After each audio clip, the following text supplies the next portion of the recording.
Good morning dear students. I hope you all are fine at your homes. तो आइए, तुलसीदास जी को पढ़ रहे थे। तुलसीदास जी ने रामचरितमानस में राम लक्ष्मण परशुराम संवाद बहुत ही मार्मिक प्रसंग है। यूं कह लें कि क्रोध की अवस्था में कैसे आपको संयमित रहना है, कैसे संयम रखना है और कैसे इस पूरे वातावरण को फिर शीतल करना है ताकि और लड़ाई झगड़ा ग्रह कलह की स्थिति ना बने। तो आइए पढ़ते हैं राम लक्ष्मण परशुराम संवाद। तो हमने बात की थी कल, कौशिक सुनो मंदेह बालक, यहाँ से शुरू करना है आज हमें। इसके पहले तक का हो चुका है सब कुछ। तो कौशिक सुनो मंदेह बालक, कुटिल काल बस निज कुल घालक, भानु वंश राकेश कलंकु, निपट निरंकुश अबुध असंकु, काल कवल हुई है छन माही, कहो पुकार खोर मुहि नाही, तुम हटको जो चाहो उबारा, तो कही प्रताप बल रोष हमारा। कौशिक सुनो। कौशिक कौन है? विश्वामित्र। कौशिक कौन है? विश्वामित्र। ये नोट कर लीजिए, एग्जाम में पूछा जाता है, आपकी बोर्ड की परीक्षा में पूछा जाता है कौशिक किसे कहा गया है। तो विश्वामित्र। और विश्वामित्र कौन है?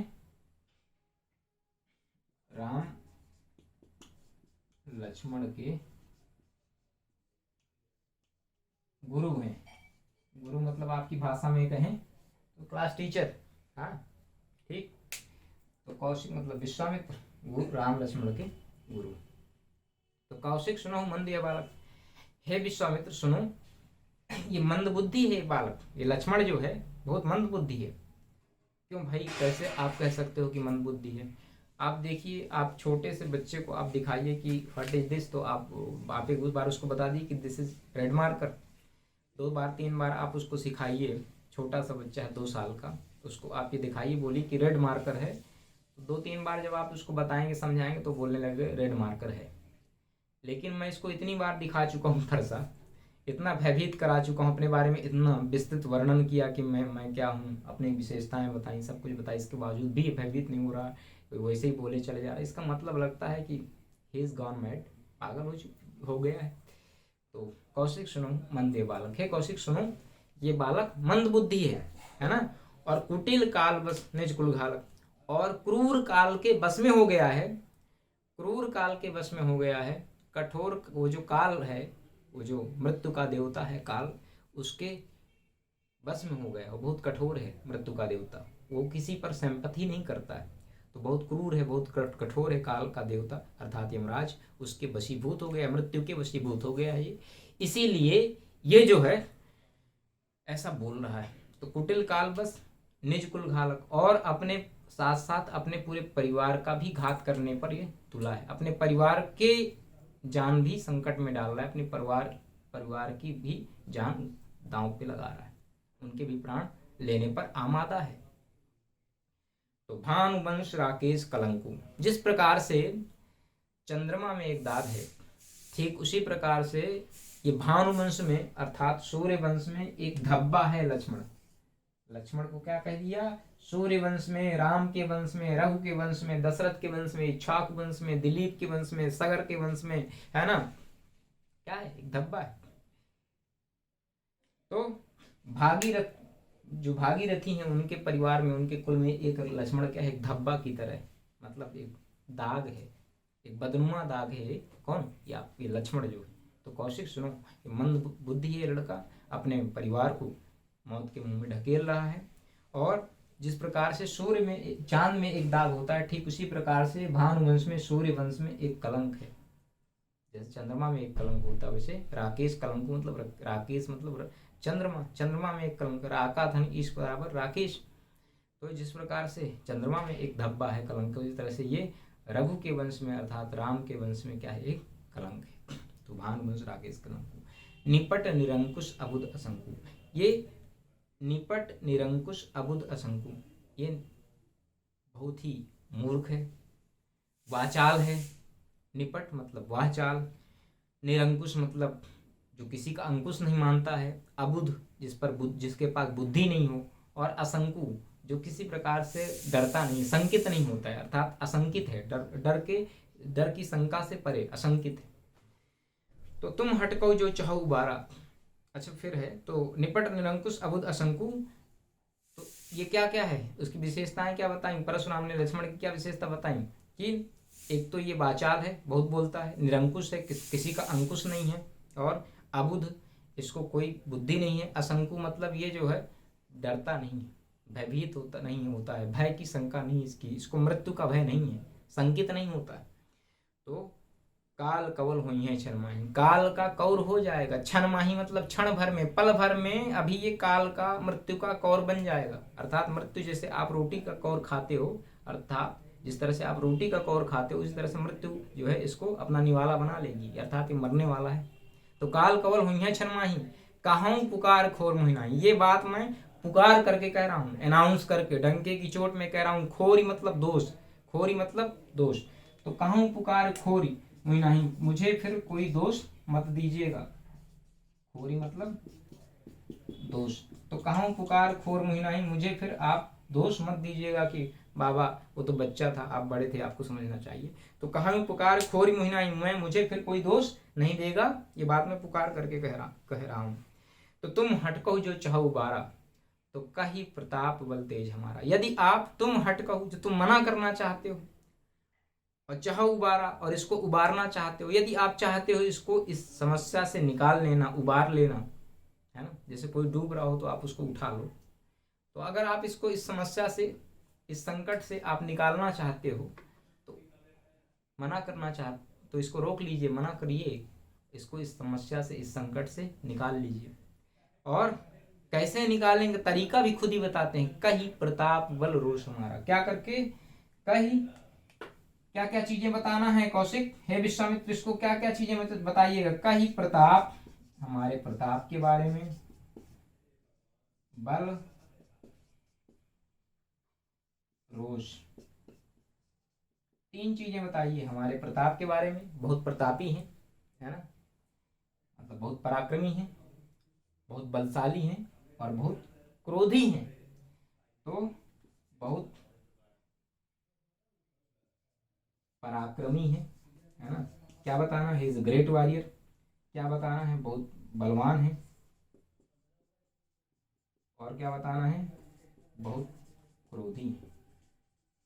ये तीन चीजें बता दीजिए, तो शायद ये डर जाए और इस भयवश फिर शायद ये ऐसा ना करे। किससे कह रहे हैं ये, किससे कह रहे हैं, कौशिक से कह रहे हैं। कौशिक मतलब विश्वामित्र से कह रहे हैं कि अगर आप इनके गुरु हैं चूंकि, तो आप इस बच्चे को यदि बचाना चाहते हैं, मृत्यु का कौर, काल का मृत्यु का कौर नहीं बनना चाहता, मृत्यु का भोजन, मृत्यु का निवाला नहीं बनना चाहता अगर ये, तो आप इसको क्या करें, इसको अगर उस संकट से निकालना चाहते हैं, तो हमारे बारे में बताइए। क्या बताइए, हमारे पराक्रम के बारे में, हमारे बल के बारे में, हमारे क्रोध के बारे में, इसको बता दीजिए, तो शायद फिर ये बोलना बंद कर दे। तो जैसा ही इतना उन्होंने किसको, विश्वामित्र को संबोधित करके परशुराम जी ने कहा, तो विश्वामित्र नहीं बोल पाए, लक्ष्मण जी बोले फिर से, क्या कि लखन कहे मुनि सुजस तुम्हारा, तुम ही अछत को बरने पारा। हे मुनि, लखन कहे मुनि सुजस तुम्हारा, हे मुनि, आपका जो ये सुयस है, आपका जो आपकी कीर्ति है, लखन कहो सुनी मुनि सुजस तुम्हारा, हे मुनि, आपका जो सुजस है, जो आपकी कीर्ति है, तुम ही अछत को बरने पारा, आप ही इसको अखंड रूप से वर्णन कर सकते हैं। आपके अलावा कौन है जो इसको अखंड वर्णन करे। कहने का आशय ये है, हे मुनि, आप कह रहे हैं कि हमारे गुरुदेव को कि वो बताएं आपके बारे में, तो क्या बताएंगे, आप ज्यादा अच्छा बता पाएंगे अपने बारे में, क्योंकि कोई व्यक्ति बताएगा तो हो सकता है आपके जीवन की जो कथाएं रही हों, हो सकता है कुछ ब्रेक हो जाए, कुछ टूट जाए, कुछ खंडित हो जाए, तो आप जो बताएंगे वो अखंडित होंगी। मतलब आप अपने सारे पराक्रम, अपने सारे बल, अपने क्रोध के बारे में विस्तृत व्याख्या आप कर सकते हैं, जिसमें अखंडित होगी, अर्थात उस कहीं से कोई भी चीज मिस नहीं होगी, आप पूरा बताएंगे। तो आपका जो ये सुयश है, हे मुनि, आपका जो ये सुयश है, आप ही इसको वर्णन करें। आपके अलावा कौन है जिसको अखंड रूप से, कौन इसको वर्णित कर सकता है, अर्थात कोई नहीं कर सकता, आप ही कर सकते हो, अपने बारे में आप ही बता सकते हो। और अपने मुंह तुम आपन करनी, भांति अनेक बार बहुवर्णी। आपने अपने ही मुख से अपने कर्मों के बारे में कि मैंने ये किया, मैंने वो किया, मैंने ये किया, बहुत बार वर्णन किया। भांति अनेक, अनेक बार, अनेक प्रकार से, अनेक तरह से, और अनेक बार वर्णन किया। भांति अनेक बार बहुवर्णी, अनेक भांति से, अनेक प्रकार से, और अनेक बार आपने इसका वर्णन किया। और अगर अभी भी संतोष नहीं हो रहा तो नहीं संतोष तो पुण्य कुछ खाओ। यदि फिर भी संतोष नहीं हुआ, आपका दिल नहीं भरा, संतुष्ट नहीं हुआ, कुछ रह गया हो आपके बारे में बताने के लिए, तो फिर से कुछ कह दीजिए। कौन सा टैक्स लगता है बोलने में? बाबा बोल लो, है ना? हे बाबा बोल लो, बोलने में कोई टैक्स नहीं लगता। अगर कुछ रह गया हो, कुछ छूट गया हो, भी संतोष नहीं हुआ हो, दिल नहीं भरा हो, तो नहीं संतोष, अगर संतोष नहीं हुआ है तो पुनः कुछ कहो, पुनः फिर से कुछ कहिए अपने बारे में, है ना? और इस तरह से जन ऋष रोग, इस तरह से क्रोध को रोक करके दुसह दुख अर्थात अत्यधिक पीड़ा को मत सहिए, दुख को मत सहन करिए। और वीर व्रती तुम धीर अछोबा, तुम तो बहुत वीर हो। आप बता चुके हो बाबा कि आप बहुत वीर हो, बताया ना आपने पहले कि साहस भाव भुज छेदनिहारा, है भुज बिन भूमि भूप बिन की नहीं, यही आपने बताया। तो आप भी बहुत वीर व्रती हैं, बहुत वीरतापूर्ण आपने कार्य किए। वीर व्रती तुम धीर अछोभा, और तुम बहुत धैर्यवान भी हो। अछोभा अर्थात आपको सुख दुख से कोई फर्क ही नहीं पड़ता है, सुख दुख से परे हो। गाली देत न पाओ शोभा, आप गाली देते हुए अच्छे नहीं लगते। आप इतने धीर, इतने वीर व्रती हैं, इतने वीर हैं, इतने पराक्रमी हैं, बहुत धैर्यवान हैं, आप गाली देते हुए आपको शोभा नहीं देता है। अगर आपके अंदर, कहने का से परशुराम को लक्ष्मण जी चैलेंज कर रहे हैं कि बाबा यदि तुम्हारे अंदर थोड़ी सी भी हिम्मत है, थोड़ा सा भी पराक्रम है, थोड़ा सा भी बल है, तो आप युद्ध करिए, ऐसे बोल करके काम मत चलाइए।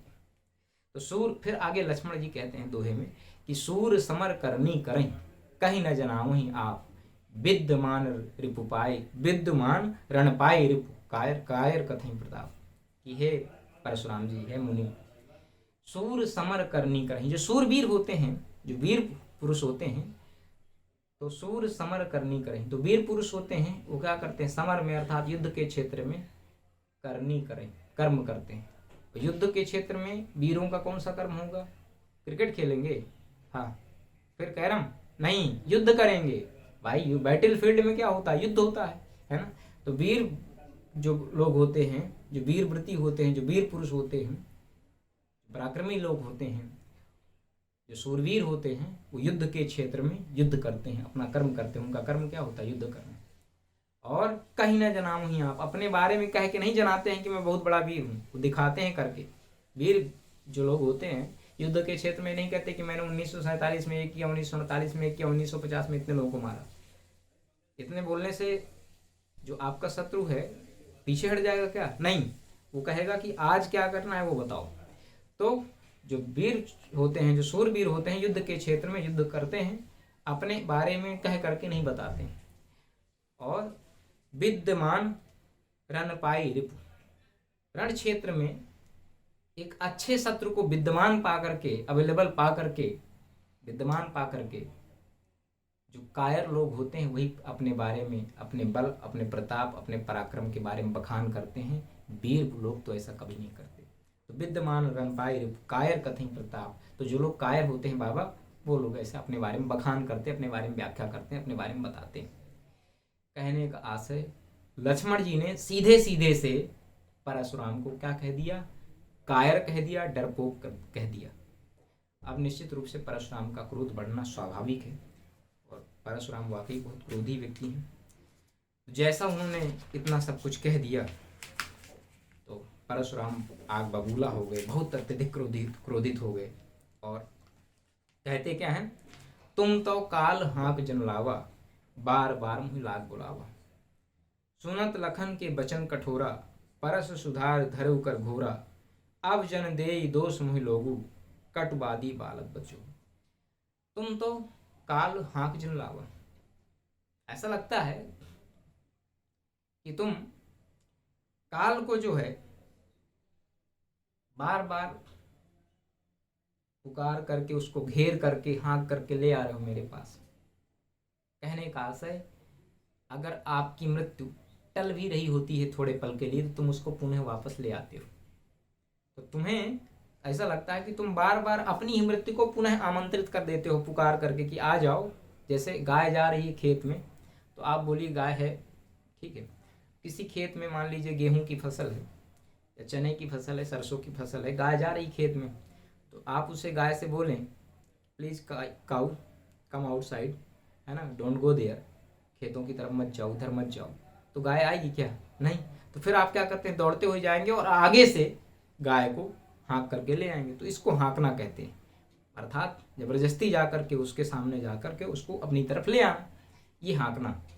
तो ऐ लक्ष्मण, लगता है कि तुम अपनी मृत्यु को, जो घड़ी दो घड़ी के लिए, पल दो पल के लिए हो सकता है शायद टल रही गई हो, तो तुम उसको जा जा करके वापस से अपनी ओर हाँक ले आते हो, अर्थात अपनी मृत्यु को स्वयं आमंत्रित करते हो, स्वयं उसको पुकार करके बुला करके ले आते हो, और बार बार महिला बुलाओ और मुझे बुलाते हो। क्यों? इसलिए बुलाते हो कि मुझे उस मृत्यु के हवाले कर दो, मुझे मृत्यु के घाट उतार दो, मुझे मार दो, मेरा वध कर दो। तो सुनत लखन के वचन कठोरा, परसु सुधार करो कर थोरा। तो तुम तो काल हाँक चिल्लावा, बार बार महिलाक बुलावा। तो ऐसा लगता है कि आप बार बार जो है आवाज लगा करके काल को मेरे लिए बुला रहे हैं, परशुराम जी को लक्ष्मण जी कह रहे हैं, और बार बार महिलाक बुलावा और बार बार मुझे बुला रहे हैं। जैसे आप गाय को हाँक करके ले आते हैं, ठीक उसी प्रकार से लक्ष्मण जी ने कहा कि हे परशुराम जी, तुम तो काल हाँक जिनलावा, जैसे लगता है कि तुम मेरे मृत्यु को, मेरी काल को हाँक करके मेरे पास ले आ रहे हो और बार बार मुझे बुला रहे हो। तो प्यारे बच्चों, आशा करता हूँ आपको समझ में आया होगा। आगे हम यहीं से करेंगे शुरू, तुम तो काल हाँक जिनलावा, हम इसको पढ़ेंगे, इसको मैंने थोड़ा सा ही बताया। तो नेक्स्ट वीडियो में इसको फिर पढ़ेंगे। तो thanks for watching, thank you.